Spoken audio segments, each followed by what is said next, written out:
30వ సంవత్సరము 4వ నెల 5వ దినమున నేను కేబారు నదీ ప్రదేశమున చెరలోని వారి మధ్య కాపురముంటిని. ఆ కాలమున ఆకాశము తెరవబడగా దేవుని గూర్చిన దర్శనములు నాకు కలిగెను. యెహోయాకీమును చెరపట్టబడిన 5వ సంవత్సరము ఆ నెలలో 5వ దినమున కల్దీయుల దేశమందున్న కెబారు నదీ ప్రదేశమున యెహోవా వాక్కు బుజీ కుమారుడును యాజకుడునగు యెహెజ్కేలునకు ప్రత్యక్షము కాగా అక్కడనే యెహోవా హస్తము అతని మీదికి వచ్చెను. నేను చూడగా ఉత్తర దిక్కు నుండి తుపాను వచ్చుచుండెను. మరియు గొప్ప మేఘమును గోళము వలె గుండ్రముగా ఉన్న అగ్నియు కనబడెను. కాంతి దాని చుట్టూ ఆవరించి ఉండెను. ఆ అగ్నిలో నుండి కరగబడినదై ప్రజ్వలించుచున్న ఎపరంజి వంటిదొకటి కనబడెను. దానిలో నుండి 4 జీవుల రూపములు గల ఒకటి కనబడెను. వాటి రూపము మానవ స్వరూపము వంటిది. ఒక్కొక్క దానికి 4 ముఖములను 4 రెక్కలును గలవు. వాటి కాళ్ళు చక్కగా నిలవబడినవి. వాటి అరకాళ్ళు పెయ్యకాళ్ల వలె ఉండెను. అవి తళతళలాడు ఇత్తడి వలె ఉండెను. వాటి 4 ప్రక్కల రెక్కల క్రింద మానవ హస్తము వంటి హస్తములుండెను. 4 ముఖములను రెక్కలును ఉండెను. వాటి రెక్కలు ఒకదాని ఒకటి కలుసుకొనెను. ఏ వైపునకైనను తిరుగక అవన్నీ చక్కగా నెదుటికి పోవుచుండెను. ఆ 4 ఎదుట ముఖరూపములు మానవ ముఖము వంటివి. కుడిపార్శ్వపు రూపములు సింహము వంటివి. ఎడమ పార్శ్వపు ముఖములు ఎద్దుముఖము వంటివి. 4 పక్షిరాజు ముఖము వంటి ముఖములు గలవు. వాటి ముఖములను రెక్కలను వేరువేరుగా ఉండెను. ఒక్కొక్క జీవి రెక్కలలో ఒక రెక్క 2వ జతలో ఒకదానితో కలిసి ఉండెను. ఒక్కొక్క జత రెక్కలు వాటి దేహములను కప్పెను. అవన్నీ చక్కగా ఎదుటికి పోవుచుండెను. అవి వెనుకకు తిరుగక ఆత్మ ఏ వైపునకు పోవుచుండెనో ఆ వైపునకే పోవుచుండెను. ఆ జీవుల రూపములు మండుచున్న నిప్పులతోనూ దివిటీలతోనూ సమానములు. ఆ అగ్ని జీవుల మధ్యను ఇటూ అటూ వ్యాపించెను. ఆ అగ్ని అతి కాంతిగా ఉండెను. అగ్నిలో నుండి మెరుపు బయలుదేరుచుండెను.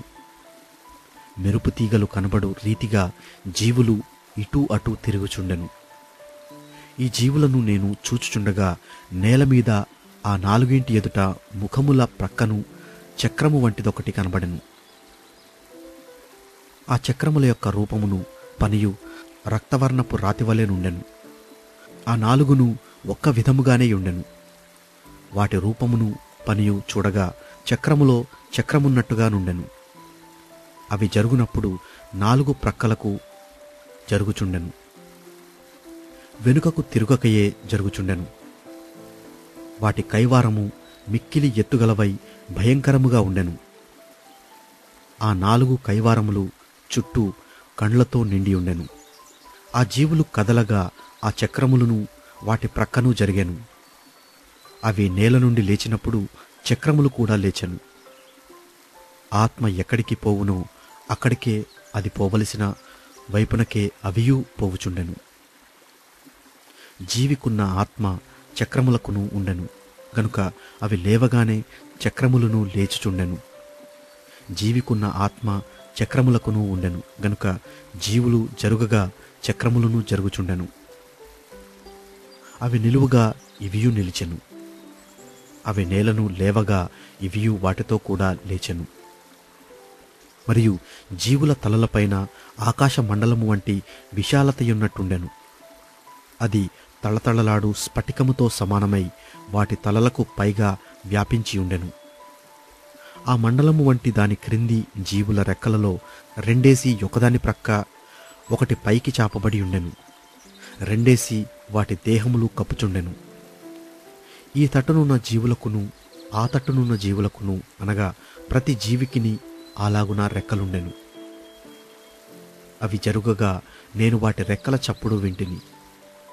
అది విస్తారమైన ఉదకముల ఘోషవలెను సర్వశక్తుడగు దేవుని స్వరము వలెను దండువారు చేయు ధ్వనివలెను ఉండెను.